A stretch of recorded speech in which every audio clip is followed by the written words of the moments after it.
Yes, sir. Welcome to the another questionnaire discussion. Taxation of cooperative society. Cooperative society को deduction मिलता है ATP के अंदर में, आपको याद होगा। इसके अलावा कंज्यूमर कोऑपरेटिव सोसाइटी को जनरल डिडक्शन 1 लाख रुपीस मिलता है और अदर कोऑपरेटिव सोसाइटी के लिए जनरल डिडक्शन 50,000 रुपीस का है। यस और नो? इसी बेसिस पे टॉपिक चालू करते हैं। नवंबर 1994 का एक क्वेश्चन है, क्वेश्चन पहला नवंबर 1994 का क्वेश्चन है, जरा ध्यान दीजिएगा। XYZ is a consumer cooperative society furnishes the following particular of its income in respect of financial year. You are required to work out the taxable income. Business की income है, deposit से income है, dividend from another cooperative भी है और other investment से भी है। Income from letting out godown for storage of commodity, मतलब ये consumer cooperative society technically multipurpose cooperative society है, क्योंकि ये लेटिंग आउट गोडाउन भी करती है, बिजनेस भी करती है, डिविडेंड्स भी, इन्वेस्टमेंट्स भी करती है। It's a multipurpose cooperative society. सवाल उठता है, क्या मल्टीपर्पज कोऑपरेटिव सोसाइटी को एटीपी का बेनिफिट मिलता है? आंसर इज यस, मिलता है। क्या करेंगे? सबसे पहले उसका टोटल इनकम निकालो। कैसे निकालोगे? पीजीबीपी इनकम दिख रहा है 250, लिखने का particulars rupees for XYZ assessment year. सबसे पहले पीजीबीपी 2,50,000 रुपीज।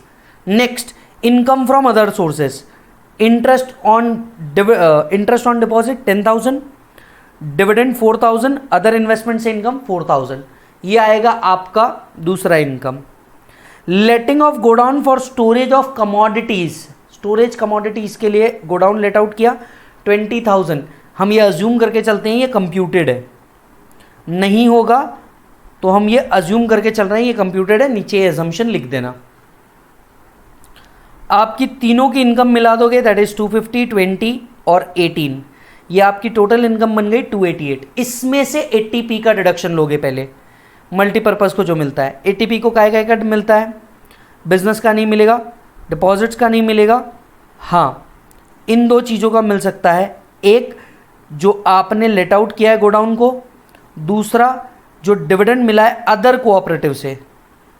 तो ये दो चीज़ें आप माइनस करोगे एटीपी के अंदर में, प्लस कंज्यूमर कोऑपरेटिव है तो जनरल डिडक्शन 1 लाख रुपए, 1 लाख रुपीस। ये आपकी नेट इनकम आ गई। अजम्पशन लिख देना, नहीं लिखोगे तो भी चलेगा इस पर्टिकुलर पॉइंट पे।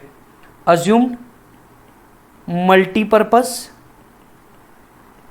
Cooperative, second HP is computed, HP is computed।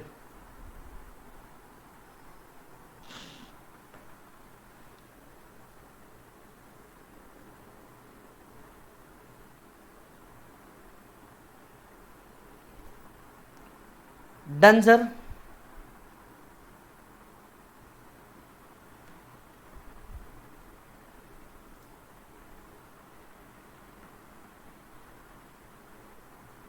Done. Next question पे आते हैं, question number 2। This question is June 1995 question. Calcutta suburban cooperative society engaged in processing of agricultural produce ATP के लिए eligible हो गया without the aid of power and marketing it's the following particulars. Income from processing of agricultural produce 17,000, marketing 3,000, dividend from another cooperative 55,000। ये तीन तो eligible हो गए ATP के लिए। लेटिंग ऑफ गोडाउन 10,000, एजेंसी बिजनेस 85,000। ठीक है सर, तीन चीज़ें तो हमारे पास आ गई। लेटिंग ऑफ गोडाउन, चार चीज़ें एटीपी के लिए एलिजिबल हो गई, प्लस ये कंज्यूमर नहीं है, मतलब 50,000 का एक एडिशनल बेनिफिट अवेलेबल हो जाएगा। यानी एटीपी के अंदर में ये आ गया, ये आ गया, ये आ गया, ये आ गया, ये चार एटीपी के अंदर में आ जाएगा। बराबर है। कैसे करोगे? डिटरमाइन करना है टोटल इनकम को। सबसे पहले Calcutta suburban cooperative society assessment year 21-22, जो भी असेसमेंट ईयर होगा, कंप्यूटेशन ऑफ टोटल इनकम आ जाएगा। सबसे पहले लगाना वहाँ पे HP computed 10,000 rupees, PGBP 85,000 rupees, और उसके अंदर में 17,355,000 17,000 3,000 डाल देना। Dividend 55,000 income from other sources में डाल देना।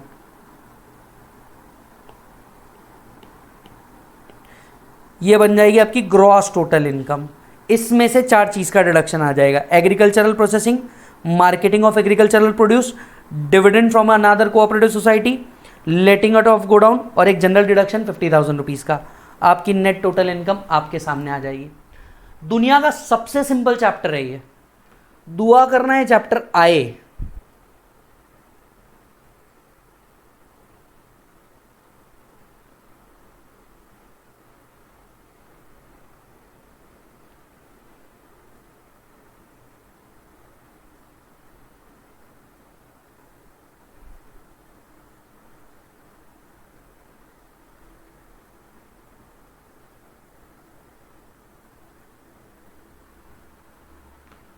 डन। नेक्स्ट क्वेश्चन के ऊपर आ जाइए। Question number 3, RGS cooperative society derive कर रही है अपनी total income processing with the aid of power से। Processing with the aid of power, इसके लिए एटीपी का डिडक्शन नहीं मिलता। कलेक्टिव डिस्पोजल ऑफ लेबर मिल जाएगा। Interest from another cooperative society मिल जाएगा। Income from house property 80,000 after 30% deduction. ठीक है, ये काय का है? तो हाउस प्रॉपर्टी से है, ये एग्रीकल्चरल पर्पज से दे करके नहीं है तो हम इसको नहीं कंसिडर करेंगे। अदर बिजनेस का इनकम टेक्निकली ये दो का मिल जाएगा, प्लस 50,000 का स्टैंडर्ड डिडक्शन मिल जाएगा एटीपी में। करना क्या होगा? टैक्सेबल इनकम निकालना होगा। सबसे पहले एचपी इनकम, फिर business income, income from other sources, ये बनेगा आपका ग्रॉस टोटल इनकम। यहां तक के तो आपको टेंशन ही नहीं है क्योंकि कंप्यूट नहीं करना, ऑलरेडी दिया है, सिर्फ हेड वाइज उसको क्लासीफाई करना है। अब एटीपी में से इसमें से दो चीजें मिलेगी, collective disposal of labour, interest from another cooperative और एक जनरल डिडक्शन 50,000 का, आपका नेट टैक्सेबल इनकम अराइज हो जाएगा। एटीपी अगर आपने ईमानदारी से पढ़ लिया मेरे साथ, ये बहुत सिंपल चीज हो जाएगी आपके लिए।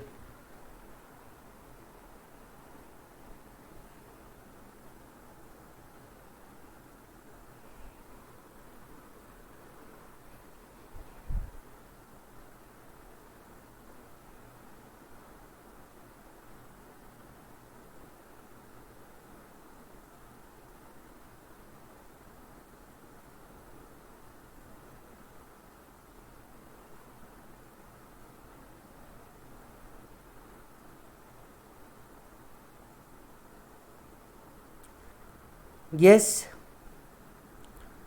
चलो जी, लास्ट क्वेश्चन है, जून 2001 में आया हुआ क्वेश्चन है।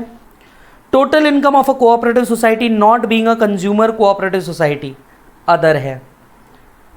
बैंकिंग बिजनेस से आया हुआ है income, letting to a cottage industry आएगा, मार्केटिंग ऑफ एग्रीकल्चरल प्रोड्यूस आएगा, income from purchase sale implements आएगा, बिजनेस नहीं आएगा, interest and dividend from another cooperative society, collective disposal of labour plus 50,000 का एडिशनल डिडक्शन।